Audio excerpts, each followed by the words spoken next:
खान निघाला मोठ्या गुरमीतून. त्याचं घोड तळ पाय तळ रोजा काढालही बकळ अंगी दहातीचं बळ पाहणारा कापे चळचळ.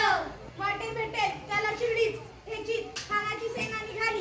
गावं लुटली, देवळं उद्ध्वस्त केली, आया बहिणींची आबरू लुटली. कोण रोखणार हे वादळ? आता शिवबाचं काही खरं नाही. इकडे निजाम, तिकडे मुघल, पलीकडे इंग्रज, जो तो हेच बोलू लागला. राजाची सेना मुठभर खानाला कसा चोपणार काय लढवावा उन्नर चिंतेत पंत सरकार. रायबा पंत सरदार महाराज म्हणाले, राजे खानाची सेना अफाट आहे, त्यापुढे आपला टिकावं लागणं कठीण आहे.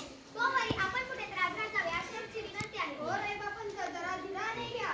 तितक्यात मासाहेबजी जाऊन म्हणाले, काय म्हणाल रायबा? शिवबा केवळ आमचा पुत्र नव्हे तर या मराठी मुलगीचा स्वाभिमान आहे. या मातेने आपला पुत्र गमावला तर वाईट, पण भ्याटपणे पळून जाऊन या मराठी मुलगीचा स्वाभिमान गमवायला नको. अशा वाघिणीचा तो छावा अशा वाघिणीचा तो छावा गणिमाला कसा ठेचावा डोक्यात मणी विकावा बेटीचा दाटला सांगावा.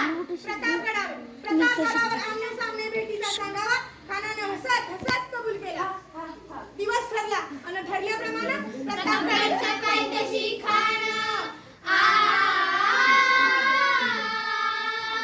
प्रतापगडच्या पायथ्याशी खान प्रतापगडच्या पायथ्याशी खान प्रतापगडच्या पायथ्याशी खान आला के गुमान नाही त्याला जाण शिवाजी राजांच्या करमतीची शिवाजी राजांच्या करमतीची त्याच नाही जाणीव शक्तीची त्याच नाही जाणीव शक्तीची काही कल्पना युक्तीची रजी जी जी जी जी जी.